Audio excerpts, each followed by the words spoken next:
కానీ ఏ రోజు కూడా right right okay okay Narasimha Reddy ఆలోచించలేదు. రైట్ జయరామ్ గారు ఇందాక దిలీప్ రెడ్డి గారు ఒక వ్యాలిడ్ పాయింట్ తీసుకొచ్చారు. గతంలో కాంగ్రెస్ పార్టీ కేంద్రంలో రాష్ట్రంలో ఈవెన్ మహారాష్ట్రలో కూడా అధికారంలో ఉన్నప్పుడు తొమ్మిడిహట్టి దగ్గర ప్రాజెక్ట్ నిర్మించలేకపోయారు. కానీ ఇప్పుడు మళ్ళీ కాంగ్రెస్ అక్కడే ప్రాజెక్ట్ నిర్మించాలని అనుకుంటుంది.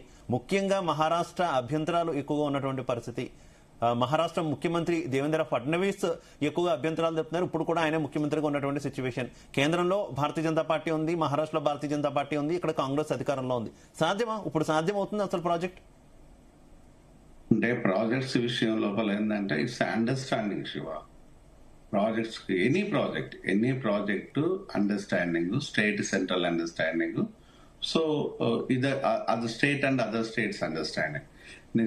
నిజానికి కూడా అప్పుడు నిర్మించలేకపోయింది. ఇప్పుడు ఒకవేళ నిర్మించగలిగితే సంతోషం. ఒకవేళ కనుక దాన్ని మనం తప్పు పట్టడానికి లేదు. అట్లనే ఉండాలి, అప్పుడు చేయలేదు కాబట్టి ఇప్పుడు ఏం చేస్తున్నా అనడానికి లేదు. ఈవెన్ మీకు ఒక ఎగ్జాంపుల్ చెప్తాను. జేబీఎస్ నుంచి షామీర్పేట వరకు రోడ్ రావాలంటే కంటోన్మెంట్ నుంచి రావాలి. అప్పుడు బీఆర్ఎస్ ప్రభుత్వం దాన్ని సేకరించలేకపోయింది, మాట్లాడలేకపోయింది, చేయలేకపోయింది. అలాగని చెప్పేసి కాంగ్రెస్ ప్రభుత్వం ఆగలేదు కదా. సో అక్కడి నుంచి రూట్ మ్యాప్ తీసుకొచ్చుకున్నది, పర్మిషన్ తీసుకున్నది, ఇప్పుడు డిస్మెంటల్ స్టార్ట్ అయినది. సో ఇప్పుడు వర్క్ కూడా అది డిస్మెంటల్ వర్క్ స్టార్ట్ అయింది.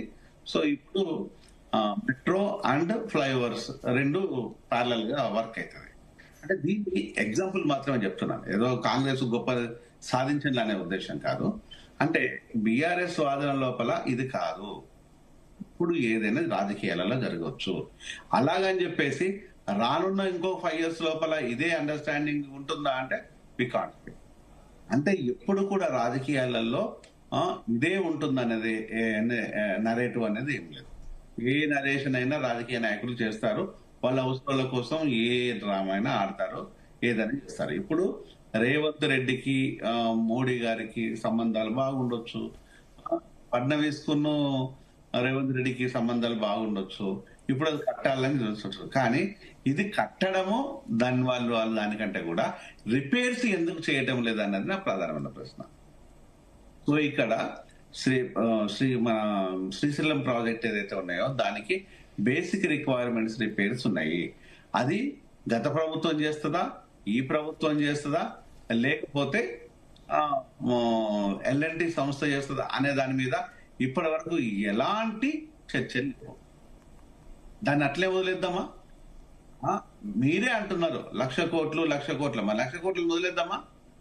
అంటే మీ అవసరాల కోసము, మీ రాజకీయాల కోసము అక్కడ ఎంత ఖర్చు అయిందనే విషయం పక్కన పెట్టేస్తే ప్రజా ప్రయోజనాలకు దాని వల్ల అవసరమా కాదా అది తేల్చమని చెప్తున్నాం. మొదటి మేము ప్రజలుగా మేము అడిగేది ఏంటంటే ఇప్పుడు కాళేశ్వరం ప్రాజెక్టు అవసరానికి వస్తుందా రాదా, దాన్ని షట్ డౌన్ చేద్దామా, కంటిన్యూ చేస్తే ఉన్న కుంగిన పిల్లలకు రిపేర్లు చెయ్యాలా వద్దా? ఎన్డీఎస్ఏ చెప్పాలంటున్నారు కదా జయరామ్ గారు. ఇదే క్వశ్చన్ అడిగితే ఎన్డీఎస్ఏ రిపోర్ట్ ఇవ్వాలి, ఎన్డీఎస్ఏ ఏం చెప్తే అది మేము చేస్తాము చెప్తున్నారు కదా. ఎన్డీఎస్ఏ రిపోర్ట్ ఇచ్చింది, రిపేర్ చేయమని అడ్వైజ్ చేసింది, అది కంపల్సరీ జరగాలని చెప్పేసింది.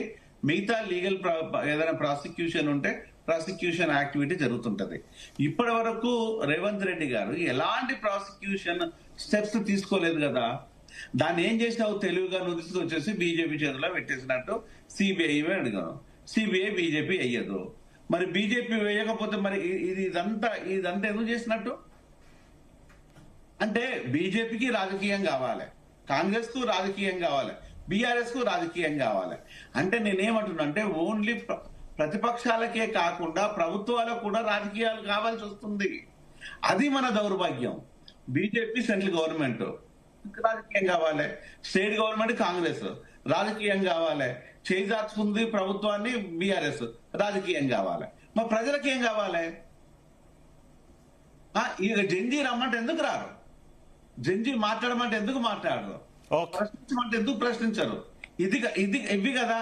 అంటే అందరూ రాజకీయాలు చేస్తే ఇప్పుడు ప్రజలను పట్టించుకునేవాడెవడు? ప్రజలకు ఇప్పుడు ఆసరాగా ఉండేది ఎవరు? ఇక్కడ వాటర్ ఇచ్చేదానికి, వాటర్ తెచ్చుకునేదానికి, ఎలినో దానికి ప్రతిదానికి లింక్ ఉంది. దీన్ని ఎట్లా ఓవర్కమ్ చేయాలనే విషయాన్ని పక్కన పెట్టేసి రాజకీయం మాత్రమే మాట్లాడుతున్నారు. రైట్ ఓకే దిలీప్ రెడ్డి గారు.